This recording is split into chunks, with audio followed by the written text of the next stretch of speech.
자, 성경은 이 사람의 마음에 대한 그 말씀이 곳곳에 많이 있습니다. 우리 예수님께서도 직접적으로 많이 말씀하셨고, 또 선지자들도 인간의 마음에 대해서 아주 뚜렷하고 명확하게 하나님의 말씀을 증거했습니다. 다른 종교들도 마음에 대해서 많은 얘기를 합니다. 그중에 특히 불교는 특히 마음에 대해서 굉장히 많은 것들을 다뤄요. 그래서 여러 마음에 관한 수행, 또 수행법, 그런 것들 많이 있어요. 그래서 현대인들이 의외로 불교를 좋아합니다. 왜냐하면 불교는 뭔가 딱 이미지 자체가 뭔가 좀 평온하고 안정되고 그런 좀 이미지가 있어요. 불교가. 현대 불교가 굉장히 그런 이미지를 잘 이렇게 바꿨어요. 반면에 개신교는 스트레스예요. 개신교는 스트레스, 피곤해요. 시끄럽고 요란하고 뭔가 또 조잡스럽고, 그 다음에 제일 문제는 천박한 거죠. 가장 문제는 그거예요. 여러분, 종교의 이미지를 무시하면 안 돼요. 여러분, 천주교가 왜 사람들이 좋아하는지 아십니까? 그 이미지예요, 이미지. 뭔가 모르게 고상하고 또 종교적으로 품위가 있고 뭔가 하여튼 굉장히 좀 거기에 천주교에 가면 자기 자신도 뭔가 좀 이렇게 업그레이드되는 그런 생각을 사람들이 가지고 있어요. 반면에 개신교는 아니에요. 개신교는 가면 창피하다. 일단 교회 가면 창피하다. 교회 가면 저게 미치나 보다. 교회 가면 이상한 막 혀꼬부라는 소리 하더라. 교회 가면 막 이상하게 쓰러졌다 넘어졌다 무슨 북한에서 군중 체조하는 것처럼 옷 쫙 맞춰 입고 한꺼번에 모여서 좀 무섭다. 이게 교회 이미지예요. 제가 잘못 말했나요? 이거보다 더합니다. 그러니까 하나님 때문도 아니고 성경이 잘못된 것도 아니고 개신교에 속한 사람들이 그런 식으로 이미지를 보여주니까 세상 사람들은 어때요? 싫어하는 거예요. 우리는 이런 면에서 좀 교회가 특히 개신교회는 정말 바뀌어야 돼요. 바뀌어야 돼요. 그래서 은사주의나 성령운동 이런 것들 이제 제발 좀 걷어치웠으면 좋겠어요. 그거 하는 대신 좀 말씀이나 제대로 좀 가르치고 교리나 좀 제대로 가르쳐서 좀 이단이나 좀 만들지 말고 이단이나 파생하지 않았으면 좋겠어요. 개신교에서 파생된 이단이 얼마나 많습니까? 너무 많아요, 너무. 그러니까 그런 거 하나 볼 때 또 교회의 가장 큰 문제가 뭐겠습니까? 하나님의 말씀이 제대로 가르쳐지지도 않고 그 말씀이 별로 우리 신자들에게 열매가 없어서 그런 것이 분명해요. 우리 개신교의 특징이 뭐겠습니까?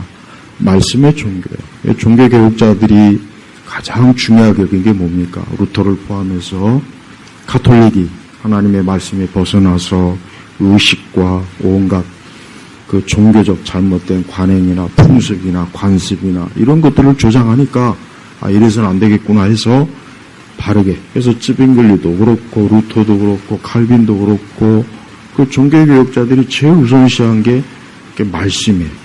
그래서 온갖 그 가톨릭의 그 잡다한 의식을 다 이렇게 폐기 처분했잖아요. 물론 루터교는 좀 많이 좀 가지고 있었지만서도, 근데 시간이 가면 갈수록 교회가 하나님의 말씀은 점점 줄어들어요. 점점 19세기, 20세기 들어와서, 특히 20세기 들어와서 은사주의, 오순절 은사주의 때문에 결정적으로 교회가 말씀에서 이탈합니다. 거기에다가 또 영성운동, 거기다 또 가톨릭하고 또 손잡고, 그러니까 제가 이렇게 뚝 연구해 보니까 20세기 초반부터 이 교회는, 이 개신교회는 하락하는 거예요. 왜 하락했냐? 성경에서 벗어나니까 하락하는 거예요. 그래서 그걸 어떻게든지 좀 회복해 보려고 춤도 추고 노래도 만들고 다양한 전도법도 만들고 온갖 프로그램도 만들고 40일이 어쩌고 저쩌고 하여튼 엄청나게 많아요. 지금도 계속 생겨나고 있고요. 그런 과정 속에서 또 이단들이 얼마나 많이 파생합니까? 또 우리나라. 전 세계에서 우리나라만큼 이렇게 이단이 많은 나라는 없어요. 너무 많아요. 너무 많아요. 그 모든 원인이 뭐겠습니까? 하나님의 말씀이 사라지니까. 그러니까 말씀을 좀 더 잘 가르치고 또 말씀 중심의 이 교회가 세워져야 되는데 말씀 중심, 말로는 맨날 주부 앞에 어느 교회나 가보면 아마 주부예요. 말씀 중심, 말씀. 근데 말씀 중심이 아니에요, 사실은. 전혀 하나님 말씀하고 아무 상관이 없는 설교, 또 교리 교육도 없고, 거기다 그냥 교회를 그냥, 어떤 세속 문화에 그냥 이렇게 여러 가지 막 그런 재밌는 거, 사람들이 흥미있는 거, 그런 것들을, 막 추구하니까 점점 교회가 이상해지는 거예요. 우리는 그런 거로 교회가 커지거나 그런 거로 어떤 외적으로 많아지는 거를 그걸 하나님의 축복이라고 여기면 안 됩니다. 그걸 하나님의 축복이라고 여긴다면은 그거는 잘못된 믿음을 가지고 있는 거예요. 그래서 우리 성도들은 항상 나의 신앙과 믿음이 과연 바른 믿음인가, 올바로 내가 하나님을 믿고 있는가, 내가 하나님을 바르게 알고 있는가, 이게 제일 중요합니다. 하나님께서는 그러한 하나님의 말씀을 어디에다 심어줍니까? 마음에다 심어주는 거예요. 마음. 네. 여러분, 이 세상은 가만히 보면은 이 마음, 서로 마음을 차지하려고 해요. 마음. 여러분, 서점에 가보면은 마음에 관한 책들이 굉장히 많아요. 종교서적도 많고, 또 자기계발서에서도 많고, 철학도 있고. 그러니까 역시 어쨌든 사람은 이 마음을 인식을 하고 있는 거예요. 근데 이 마음을 어떻게 할까? 어떻게 다룰까? 그게 궁금한 거죠. 이제 심리학도 그렇고. 근데 성경에서는 인간의 마음을 가장 더럽다, 타락했다. 성경에서 인간의 마음에 대해서 정확하게 첫 번째로 말할 수 있는 것은 사람의 마음은 만물의 그 어떤 것보다도 지저분하고 아주 악한 거예요. 여러분, 동물에 가보면은 호랑이나 이렇게 사자 혹시 직접 보신 적 있습니까? 요즘 우리나라, 여러분 혹시 산 좋아하시는 분들은 이제 조심해요. 우리 그 반달곰이지 뭔지 이상한 곰들 풀어놔가지고, 아니 도대체 왜 산에다가 곰을 풀어놓냐고 난 이해가 안 가요. 일본에서도 그 곰 때문에 막 사람이 죽는데, 아니 그러려면 호랑이나 사자도 좀 풀어놓지. 왜 곰만 풀어놔? 곰이 얼마나 무서운데요, 곰이. 참, 그런 거 하는 거 보면 참 이상해요. 여러분, 이 호랑이나 사자를 이렇게 보면은, 딱 보는 순간, 진짜 무시무시해요. 무시무시하고, 고양이하고 달라요. 이런 개하고는 이 상대가 안 돼요. 근데 동물은 우리 안에 있으면은, 가만히 있잖아요. 가만히 거늘거나 앉아있거나. 그러나 그것들이 한번 화가 나기 시작하면은 정말 무서워요. 그 앞에 오는 누구도 감히. 예. 사람의 마음이 그래요. 사람은 평상시에 예절, 예의, 도덕, 윤리, 멋있는 옷차림, 화장 이런 거로 잘 꾸미죠. 그러나 그 마음 안에는 사나운 맹수. 이 마음 자체가 굉장히 사납고 무섭고 끔찍합니다. 그래서 우리 기독교인들이 항상 알아야 될 건 자기 자신의 마음부터, 내 마음부터 가장 악하다. 내 마음부터 흉측하고 사납고 온갖 더러운 오물이 내 마음에 잔뜩 껴있다는 걸 꼭 인식을 해야 돼요. 그거를 알지 못하면은 자칫하면은 우리 기독교인들도 인간은 선하고 조금만 노력하면 좋은 사람도 될 수 있고 조금만 종교적으로 이렇게 좀 잘 수행하면, 그러니까 불교에서는 한 그 마음 훈련이나 여러 가지 가만히 보면은 사실 불필요한 것들이 그냥 겉으로만 잔잔하게 한다는 거예요. 하지만 흔들리기 시작하면 그 마음 맨 밑바닥에는 온갖 더러운 것들이, 오물들이 다시 어때요? 우리의 마음과 우리의 삶을 더럽히는 거예요. 그래서 우리 성도들은 자기의 마음이 참 악하구나. 내 마음이 악하구나. 여러분, 이 세상 이 돌아가는 걸 보십시오. 다 어디서 나오는 겁니까? 사람의 악한 마음에서 나오는 거예요. 전쟁도 그렇고 어느 것 하나 타락한 인간의 이 악한 마음에서 나오지 않는 것은 단 하나도 없어요. 그러니까 모든 문제, 인간의 모든 근본적인 문제를 어디서부터 출발해야 되느냐? 마음에서부터 살펴보면은 100% 맞게 돼 있어요. 그것이 경제 문제이든, 그것이 인간의 문제이든, 그것이 정치적인 문제도 마찬가지고, 다 마찬가지. 그래서 우리 성도들은, 내 마음, 바로 이 마음이 문제구나. 우리 예수님께서도 인간의 마음, 인간의 마음의 타락에 대해서 우리 주님께서도 얼마나 아주 명쾌하게, 또 로마서의 바울 사도도 마찬가지고 베드로도 야고보서도 그렇죠. 봐요.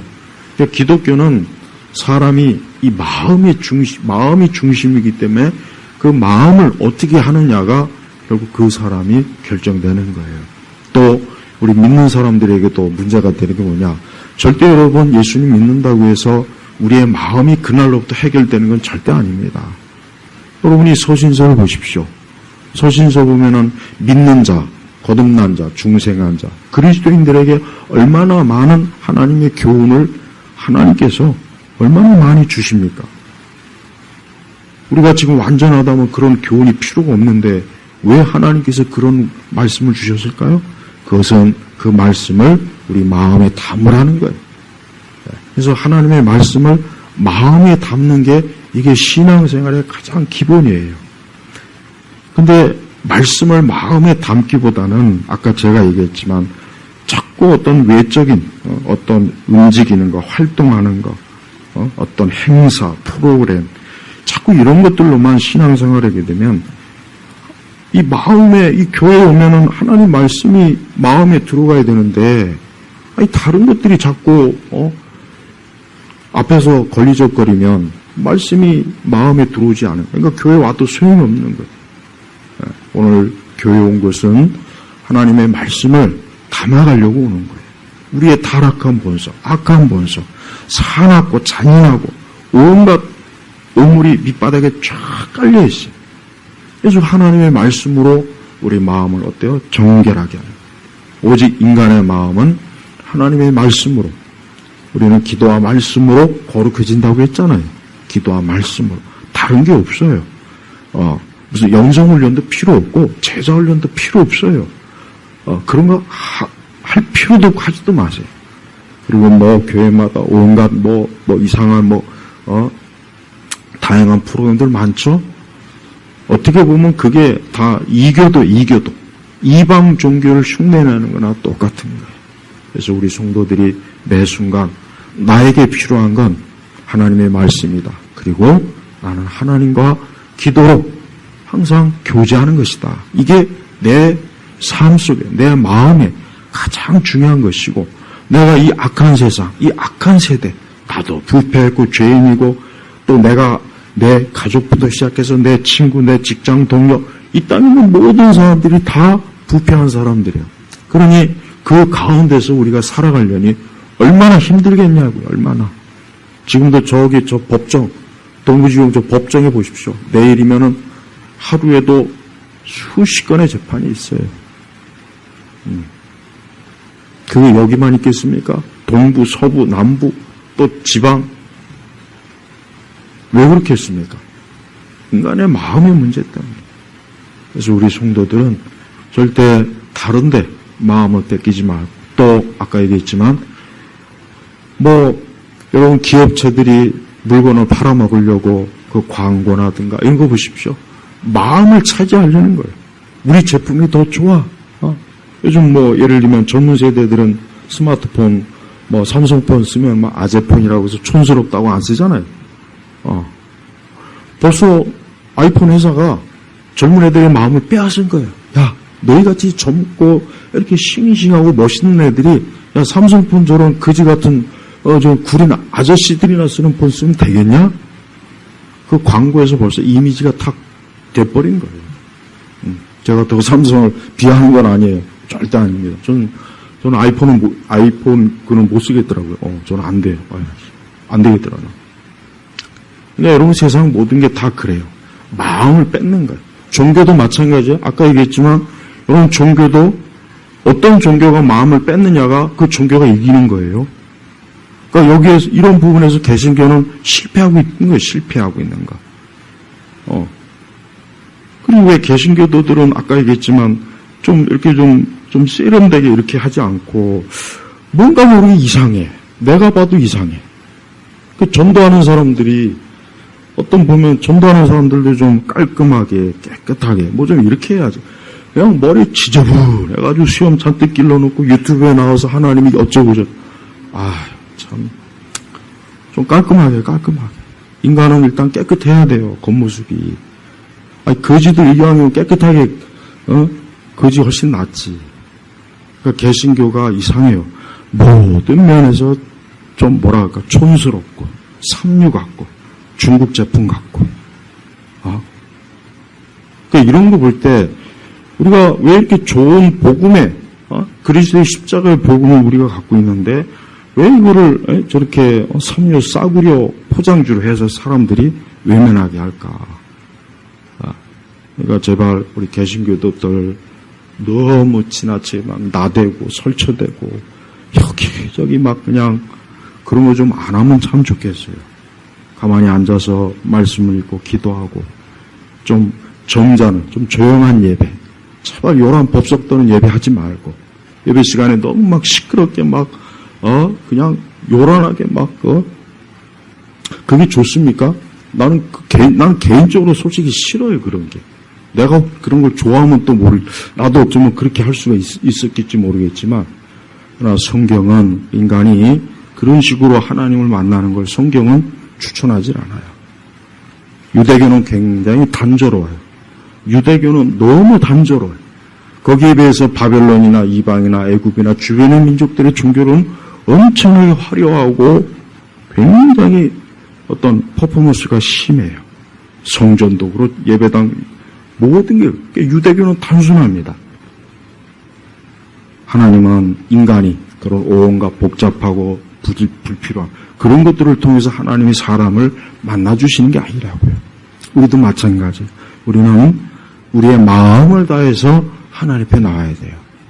여러분, 우리도 한 주간 살면서 하루 매일매일 지나면서 우리 성도들도 어때요? 우리의 마음이 요동하잖아요. 불안하고 또 괜히 마음이 울적하기도 하고 짜증도 나고 원망도 나고 또 좋은 생각도 들고 나쁜 생각도 들고 이 마음이 잠시도 이게 가만히 있질 않는다니까요.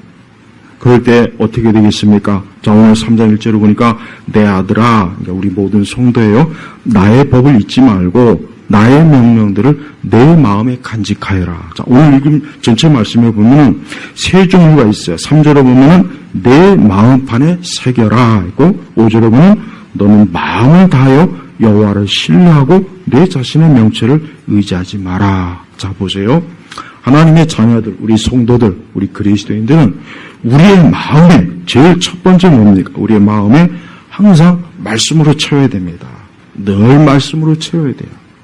제가 말했지만 무엇보다도 어떤 것 이전보다도 하나님의 말씀으로 자꾸 채워놓는 걸 그렇게 할 때 우리의 마음이 안정되고 불안함이나 두려움도 사라지고 근심도 사라지고 복잡한 생각도 정리되고 또 하나님이 그 말씀을 통해서 지혜도 주시고 위로도 주시고 소망도 주시고 확신도 주시고 그래서 항상 그 마음을 어때요?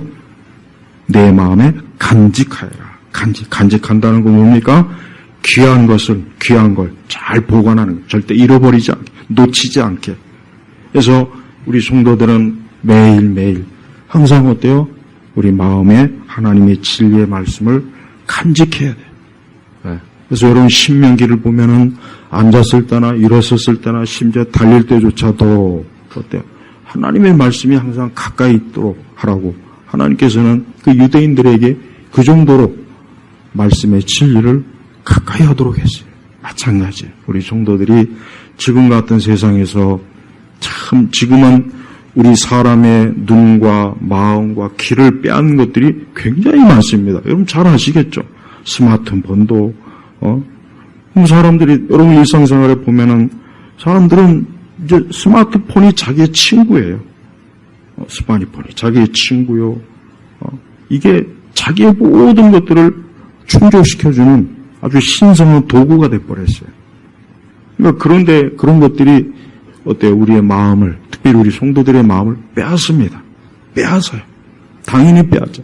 하나님의 말씀보다는, 하나님의 은혜와 영원과 이런 거룩한 진리보단 다른 것에 마음이 막 뺏겨버려요. 막 뺏기는 거예요. 다른 거. 막 이 뉴스, 저 뉴스, 이 영상, 저 영상.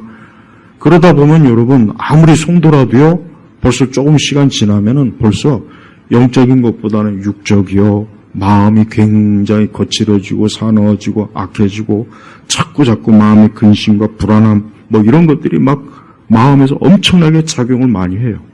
그리고 이 세상에 대한 애착, 관심이 엄청나게 커지겠죠. 그래서 우리는 하나님보다는, 하나님의 은혜와 말씀보다는, 구원보다는 우리 자신과 세상에 전폭적으로 자칫하면 매달리게 돼 있다고요. 그래서 우리 성도들이 오늘 말씀처럼 내 마음에 간직하여라 그랬어요. 그럴 때 내가 장수하고 평강을 누리게 될 것이다 그랬잖아요. 그러니까 평안함을 주는 거예요. 항상 하나님의 말씀을 늘 사모하고 그 말씀을 머리맡에 가까이 언제든지, 여러분 집안에 혹시 있으면은 항상 성경 말씀을 곳곳에 걸어놓든지 성경책을 곳곳에다 이렇게 놓든지 그렇게 하세요. 그렇게 하시면 좋아요. 그래서 항상 내 손길이 닿을 때 그 말씀을 보고 펴고 또 말씀을 볼 때 그때 참 은혜가 되는 거예요. 그때 좋은 거예요. 또한 3절을 보니까 너는 인애와 진리를 버리지 말고 그것들을 내 목에 매어 걸며 내 마음판에 새겨라. 인애, 하나님의 어때요? 사랑이요, 사랑. 하나님께서 나를 사랑하시는 그 뜻과 그 마음과 정성을 얘기하는 거예요. 그러니까 하나님에 대해 생각하는 거예요. 또 진리, 이건 뭐 말씀이죠. 오죽하면 그것들을 내 목에 매어 걸며, 이거 목에다 건다는. 여러분이 우리 여성분들 목걸이 있죠? 목걸이 보면은 뭐 이렇게 목에다 걸지 않습니까? 하나님의 말씀을 마치 목걸이에 귀한 그 어떤 금이나 보석이나 뭐 이런 것들을 목에다 거는 것처럼 걸고 있어라. 항상 내가 어디 가든지 목에 걸고 있으면은 너 가잖아요. 어디 있든지. 그리고 내 마음판에 새겨라. 여긴 더 적극적으로, 아까는 마음에 간직하라고 했는데 두 번째는 뭡니까? 마음판에 새겨라. 우리가 마치 조각, 아니면, 그래요. 또, 여러분, 국민학교나 초등학교 시간에 이 조각칼로 막 이렇게 하는 거 있죠? 그만큼 말씀을 어때요? 새겨 넣으라는 거예요. 그러니까 새긴다는 게 뭡니까? 그만큼 하나님 말씀을 집중적으로 마음에 심으라는 거예요. 새기는 건 힘이 들어가는 거예요. 힘이 들어간다고요. 그만큼 어때요? 깊이 말씀이 들어가도록 해요. 여러분, 사람의 마음은 굉장히 다루기가 어렵습니다. 제가 느끼기에도 정말 다루기 힘든 게 마음이에요. 너무 힘들어요. 그래서 정말 지친다. 지치고 힘들다. 그러니까 왜 여러분 중세시대 때 나는 왜 수도원이 생겨졌는지 이해가 가요. 왜? 그나마 수도원에 들어가면 아침부터 저녁까지 수도원 일과를 할 때 그래도 확실히 세속에 있을 때 그보다는 훨씬 낫긴 할 거라고요. 하지만 우리 모두가 다 그럴 수는 없죠. 또 그게 또 바람직한 건 아니에요. 우리 주 예수님께서 친히 우리 주님은 사람들과 가까이 계셨어요. 우리 주님은 수도원에 박혀 있지 않았어요. 사람들 가까이, 시장에서. 바울도 마찬가지. 사람들과 가까이, 곁에서, 복잡한 데서, 요란한 데서, 그것에서 우리 주님이 함께 했어요. 마찬가지예요. 그러나 그 가운데서 우리가 어떻게 하면 우리 성도들이 신앙으로 믿음으로 살 수 있는 길이 뭐냐? 그것은 말씀을 새길 정도로 하나님의 말씀이 깊이 내 마음에 막 파고 들어와야 돼요. 여러분 요즘 문신 많이 새기잖아요. 문신. 여러분 문신을 한번 새기면 그 지우는 게 거의 힘들어요. 그리고 완전히 지워지지도 않아요. 나는 그 젊은 애들이 몸에 문신 새기지 말고 몸에다 말씀이나 새겼으면 좋겠어요. 그 영화 팜에 보면 얼굴에다 막 이거 있죠? 아주 끔찍하게 보기가 흉해요. 근데 우리는 그런 식으로 몸에다 새기는 거 말고 마음에다 새기라니까. 마음에다 매일매일. 그래서 우리의 자녀들도 말씀을 마음에 새겨줘야 돼요. 특별히 자녀들에게 말씀을 마음에, 어릴 적부터 마음에 새겨야 돼요. 어릴 적 새기는 게 최고로 좋습니다. 커서 새기는 건 힘들어요. 이미 벌써 다른 것들이 그 위에 두껍게 깔려 있어요. 그러니까 어릴 때, 아직 그러기 전에, 어릴 때부터 말씀이 자꾸 아이들에게 주입이 되고 계속 주입이 돼요. 그러면은 그 아이들이 가장 밑에 깔린 말씀이 설령 나중에 커서 나중에 좀 세상에 나가서 이런다 해도 그 밑에 깔린 말씀이 결국은 그 아이의 인생을 앞으로 주도할 거예요. 틀림없습니다. 그래서 우리는 말씀이 정말 새겨져야 돼요. 근데 말씀이 새겨지려면 말씀 몇 번 읽고 암기하고 그런 것으로 끝나진 않습니다. 자주 반복해서 보고 읽고 또 말씀의 의미를 새기고 그렇게 해서 기도하면서 할 때 말씀이 새겨지는 거예요.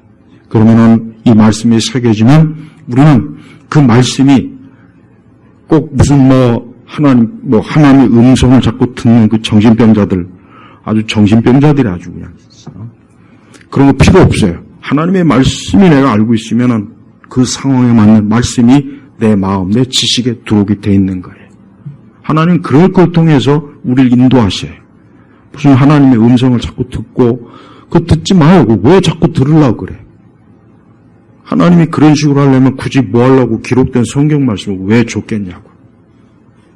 그러니까 자꾸 하나님 음성 듣는다고 하는 이 정신병자들 때문에 아주 그런 정신병자들이 주기적으로 나타나요. 주기적으로. 그렇게 듣고 싶으면 빨리 저기 가던가. 뭘 듣는 거로 만족해 보는 게 좋잖아요. 주님은.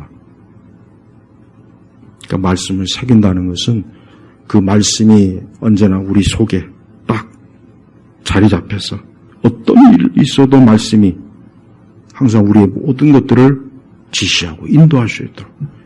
왜? 이 세상과 말씀은 항상 대립이 돼요. 말씀이 가르치는 것과 세상이 가르친 것은 반드시 충돌이 되게 돼 있습니다. 우리는 말씀의 지시대로 가야지 세상의 철학자나 세상의 어떤 학자들, 세상의 어떤 세상 선생님들, 세상 어떤 연예인들, 정치인들 그들을 따라가면 안 되는 거예요. 하나님의 말씀이 뭐라고 했냐? 우리는 그 말씀을 따라가야 거기에 생명이 있고 거기에 소망이 있고 거기에 평안이 있고 거기에 안전이 있는 거예요. 그러나 세상을 따라가면 결국은 갈 때는 좋겠지만 나중에 그 끝은 멸망이에요. 멸망. 그래서 항상 우리는 어때요? 늘 말씀으로 말씀이 내게서 새겨졌을 때 아주 머리부터 발끝까지 뼛속 깊이 이 하나님 말씀이 들어오면은 우리는 그 말씀으로 인해서 우리가 세상을 살아갈 수 있는 거예요. 그래서 4절에 그리하면 내가 하나님과 사람 앞에서 은총과 기준이 여김을 받을 것이다 그랬어요. 그러니까 하나님이 이렇게 말씀을 깊이 새기며 말씀과 함께하는 사람을 하나님이 귀하도록 하나님이 이끌어주셔요. 5절에 보니까 너는 마음을 다하여 여호와를 신뢰하고 내 자신의 명체를 의지하지 마라. 이게 참 중요합니다. 너는 마음을 다하여, 그러니까 우리의 마음이 하나님의 말씀이 있을 때 그 마음은 올바른 결정을 할 수 있고 올바른 선택을 할 수 있고 올바른 길로 갈 수가 있어요. 그러나 말씀이 없으면 우리의 마음은 하나님을 신뢰하지도 못하고 하나님이 기뻐하는 길로 갈 수가 없어요. 왜? 우선 마음 자체가 말씀이 없으니까 다른 것이 들어와 있으면은 그 다른 것이 나를 지배하는 거예요. 그러니까 우리 성도들도 항상 하나님의 말씀이냐 아니면 다른 거냐 항상 선택의 기로에 놓여 있을 때 하나님이 기뻐하시는 방향으로 정말 결정을 해야 돼요. 해야 되는 거예요. 항상 여러분 그런 때 많잖아요. 우리가 야 이거는 분명히 하나님의 뜻인데 이렇게 해야 되는 거 아니야? 그렇게 해야 되는 거예요.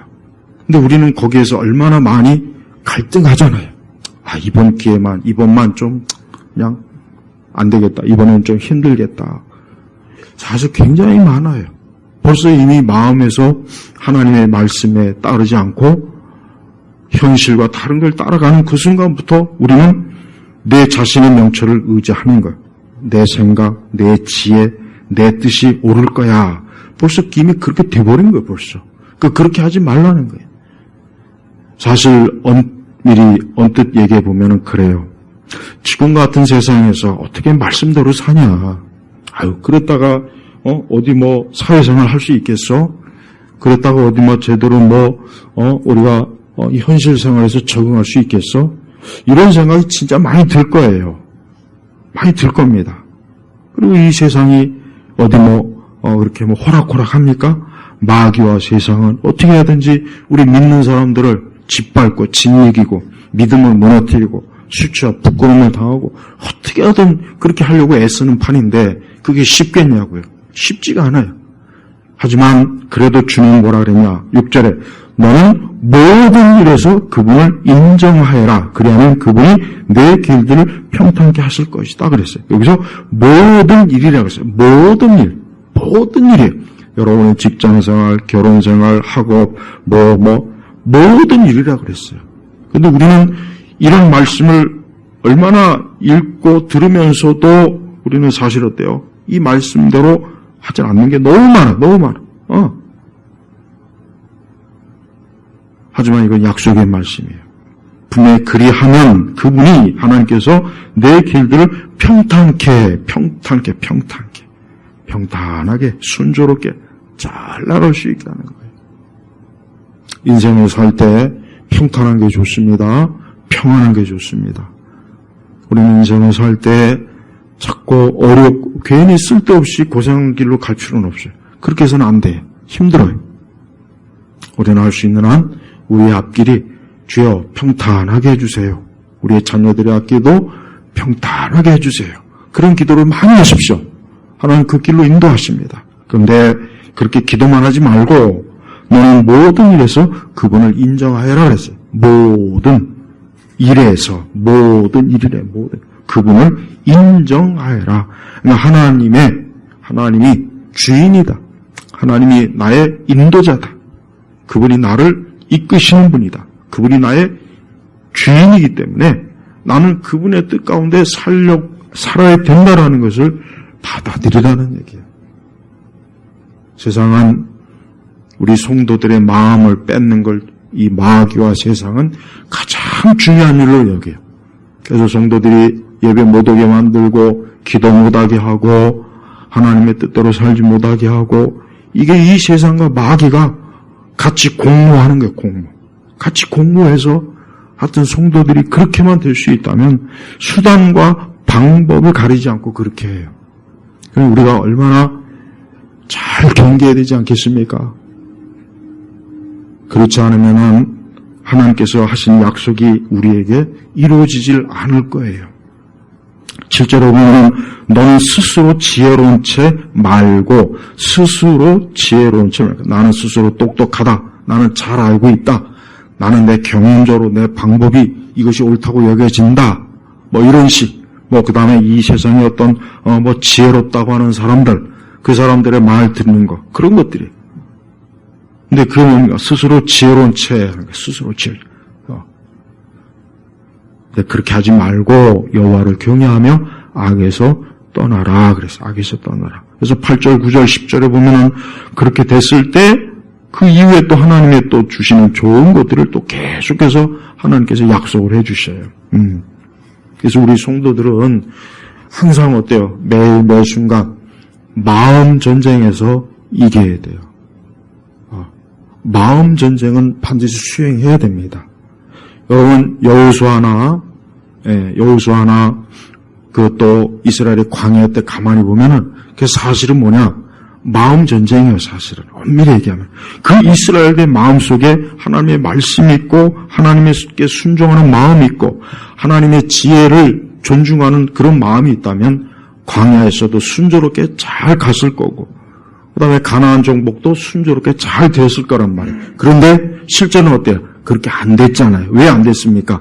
이스라엘의 마음 속에 하나님의 오늘 이와 같이 저들은 그 말씀을 마음에 간직하지도 않았고 새기지도 않았고 또 자기 자신을 지혜로운 채 한 거예요. 그러다 근데 결국 그 결과가 어땠냐? 저들은 40년 동안 내내 광야를 돌아야 됐어요. 가나안 전쟁에 가서도 얼마나 시행착오를 또 많이 했습니까? 봐요. 똑같아. 우리 성도들이 이 땅에서 신앙생활하는 거 참 어려운 일이에요. 근데 뭐가 어렵냐?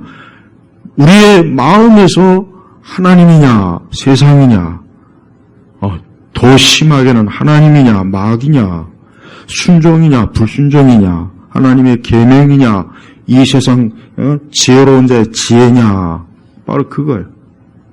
세상 사람들은 공자나 니체나 마키아벨리나 온갖 플라톤이나 그런 사람들의 지혜를 좀 빌려서 이 세상을 살아보려고 애를 써요. 하지만 그게 뭡니까? 너는 스스로 지혜로운 체 하는 거예요. 그게 바로 인간이 자기 스스로 지혜로운 체 하는 거예요. 하나님 말씀을 제껴놓고 이 세상의 스승이라는 사람들, 자기 스스로 지혜로운 체예요.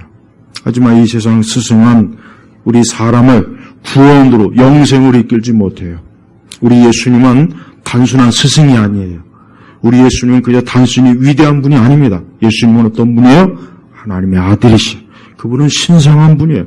그분은 말 그대로 완전한 사람이에요. 소크라테스도 부처도 예수님 앞에 감히 설 수가 없어요. 그들은 다 흠이 많은 사람이에요. 그러나 예수님은 흠이 하나도 없어요. 그러니까 그분은 완벽한 사람이요, 완벽한 신성한 하나님이시요. 그분이야말로 우리의 인도자, 우리의 주인이에요. 그러니까 그분을 따라갈 때 사람은 모든 면에서 그 삶의 길이 평탄하고 축복이요, 평안이요, 안전이요, 결국은 뭡니까? 영생이란 말이에요. 영원한 구원이에요. 그러나 그분을 거역하고 그분을 따르지 않은 사람은 결국 그 끝은 멸망입니다. 파멸입니다. 또 그 인생의 길은 형통한다 해도 온갖 죄악된 것을 인해서 고통을 받을 것이고, 승리한다 해도 역시 결국 남는 것은 허무한 거예요. 이 세상을 따라가면 그렇게 돼 있어요. 안 된 사람이 없어요. 안 된 사람이 없습니다. 그래서 우리는 그리스도를 따라야 돼요. 아직도 우리들 마음에 하나님에게 대한 전적인 마음이 없다면, 아직도 반신반의한다거나 아직도 여전히 그냥 마음에서 자꾸 갈등만 일으킨, 이래야 되는데, 이 하나님이 기뻐하는 건데 이러면 안 되는데, 그거는 이미 증거예요. 증거. 이미 증거라고요. 그러니까 가장 좋은 게 뭐냐? 아예 갈등할 필요도 없이 이게 하나님의 뜻이면 나는 하나님의 뜻으로 간다. 이게 제일 좋아. 이게 벌써 이기는 거예요. 근데 그 앞에서 벌써 재고 있으면은 안 돼요. 우리 성도들이 제발 모든 면에서 나는 과연 주를 따르고 있는가, 그리스도를 따르고 있는가, 아니 내 마음에서 이미 두 주인이 있는 거 아닌가 한번 생각을 해봐야 돼요.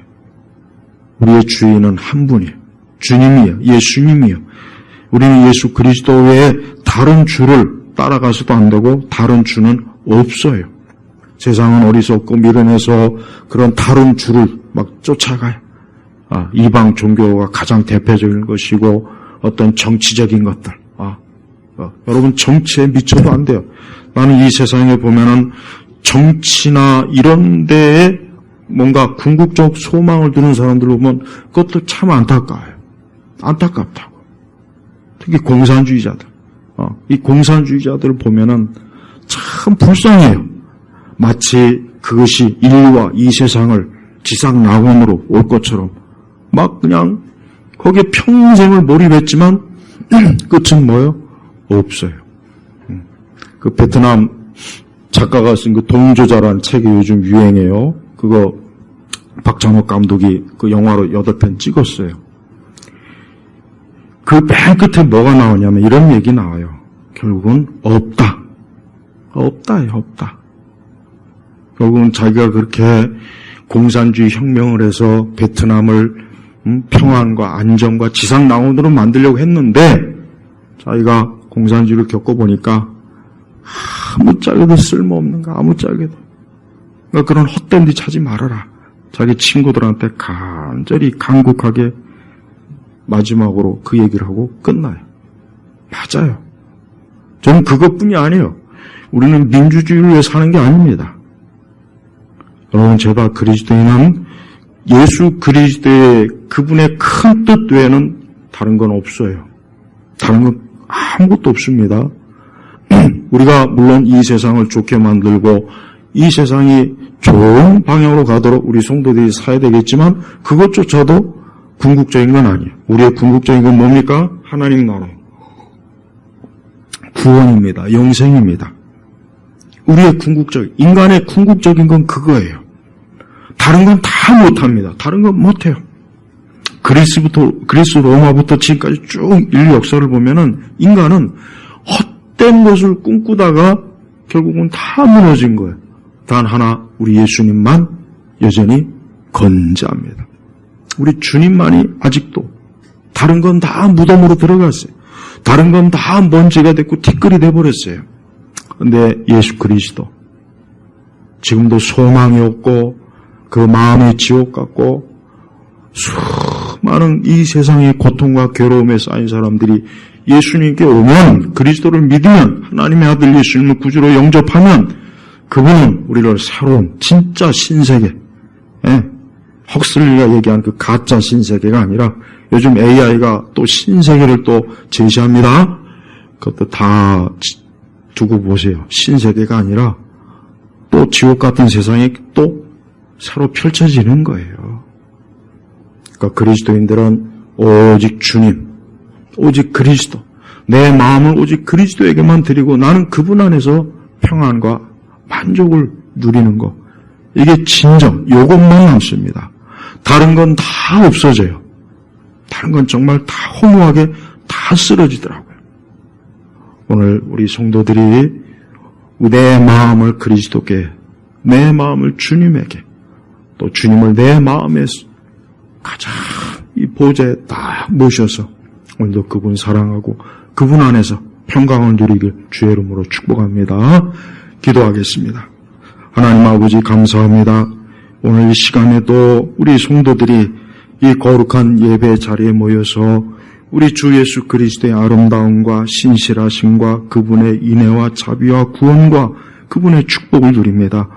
우리 예일교회 성도들이 오늘도 이 거룩한 주의 말씀 안에서 풍성한 위로와 소망으로 그 마음의 기쁨이 넘치도록 이 시간도 축복하여 주옵소서. 예수 그리스도의 이름으로 기도 올렸습니다. 아멘.